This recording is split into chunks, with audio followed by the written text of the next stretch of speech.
Okay, update lang po ulit tayo sa pitch bike connecting rod natin. After 2 years kumatok na po siya. Pitch bike diamond po yan. Ayan. Ayan. Grabe yung katok. Damay pa yung aking bagong block. Naguhitan yung block natin, guys. Ayan, palit na naman tayo ng block. Size po nito ay 68 stock stroke. 68 stock stroke. Ayan, 68. Motaro valve, 4 valves. Motaro 4 valves. Tapos 68 mm piston Motaro din. So sa haba ng panahon na aming pagsasama, bumigay na po siya ang pitch bike diamond natin. Sabihin nyo hindi yan pitch bike diamond natin. Ayan pitch bike diamond yan, guys. Yan natin ang liwanag. Pitch bike diamond, asan ba? Pitch bike diamond, ayun. Pitch bike diamond yan, guys. Ayun, pitch bike diamond katok. So ayan, guys, tanggal ko na ang ating makina. Ito, ibiyakin natin tong connecting rod na katok. Wala ko pa naman tatagal ng 3 taon to. 2 taon lang pala to. Wala pa, hindi pa maabot 2 taon. So titingnan natin yan, guys. Kalasin natin. Ayan, guys, diba? Pitch bike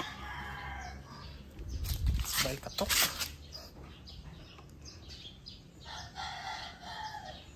Pitch bike diamond katok. Grabe, katok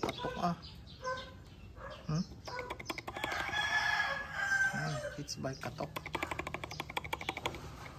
1 taon lang, guys.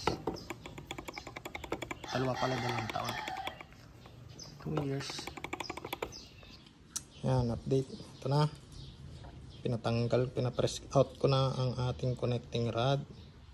At ang problema ay hindi ang connecting rod.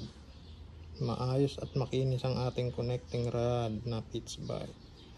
Ang nangyari ay ang bearing at ang pin ang nasira. Yan yung bearing, guys.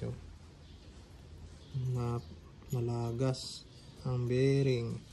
Tapos ito nangyari, ang pin natin ang nadali, nasira. So matibay ang pitch bike.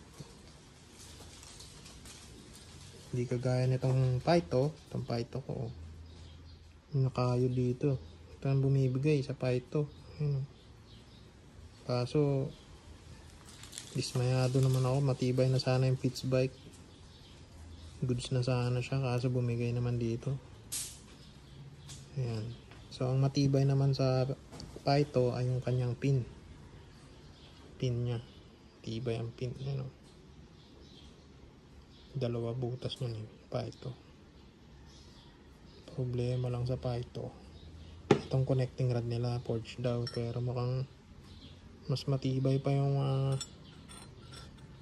pag pinaguntog ko sila, nagkakabangas dito. Tingnan nyo, guys.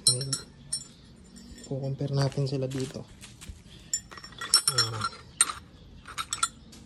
Ito, isang connecting rod ng high speed. Ayan. Pag uuntugin ko tong mga to, tingnan nyo kung sino mas matibay sa kanila. So una nating pag-uuntugin ay yung mumurahin. Ito, MP. So ito, guys, MP to. Grabe, matigas tong MP na to. Mura lang to, halagang 200 pesos lang to. Tingnan nyo, guys, pag-uuntugin ko sila ng Pyto. Ito Pyto to, sabihin nyo niloloko kayo. Ito Pyto. Yan walang tama. Ayan, guys, so ito, ayun, kita nyo, may bangas agad. Ayan. Samantalang ito wala oh. MP yan, MP. Subukan naman natin yung high speed, itong high speed versus itong MP. Itong MP ha. Ito high speed, to high speed. Tignan nyo kung gano'n mas matigas sa kanila ha. Kita nyo, nagkabangas yung high speed. Yung MP, wala. Isa pa, sabihin nyo. So ayun, maliit lang nangyari. Itong MP wala. So ito namang stock original genuine nyo ha, versus itong MP. Ito genuine. Nga kung anong pinagkaiba nila ha. Ayan, ito yung genuine no. Bangas siya. Tingnan naman natin tong Pitts Bike versus MP. Pagtatamain natin, tingnan natin. Ayun, yung MP wala nangyari sa MP. Sa Pitts Bike may konti. So tingin ko matibay itong MP na to. Wala talaga sa brand to, nasa pagkagawa talaga. So yun lang. So itong dismayado ako sa Python na to. Grabe. No, bangas eh. Pinag-untog-untog ko sila. Pinakamatibay itong MP. Pangalawa itong Pitts Bike. Pangatlo yung high speed. Pang-apat yung genuine. Pang-lim. Pareho sila ng ano. Itong genuine at saka itong Python, pag-untugin natin. Tingnan natin kung sinong babangas dito. Ayun. So nakatama yung Python. Pero itong genuine nagasgasan lang konti. So ayan, sana nakatulong tong review ko sa inyo laban sa mga matitibay na connecting rod. Next time bibili tayo ng ano, ng ibang brand naman, yung Ataka. Try natin yung yung isang brand na yun, basta yung mga Forge. Pero out na sa akin tong Python, malalambot to, hindi kagaya ng MP. Maganda pa tong MP, yung mumurahin eh. Alam nyo ba kung magkano lang yung MP? Mga nasa 300 pesos lang to sa Shopee. Samantalang itong Python nasa 2,000 to.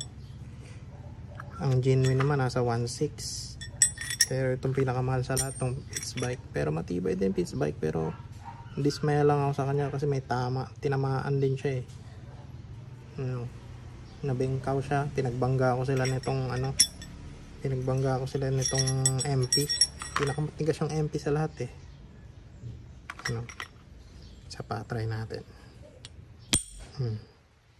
Yan o, tingas. Yung MP wala. Grabe tibay ng MP na to. Solid tong saan, di ko alam kung saan gawa tong MP na to. MP, kaya pala MP more power. Itong Pitts Bike medyo mahuna siya.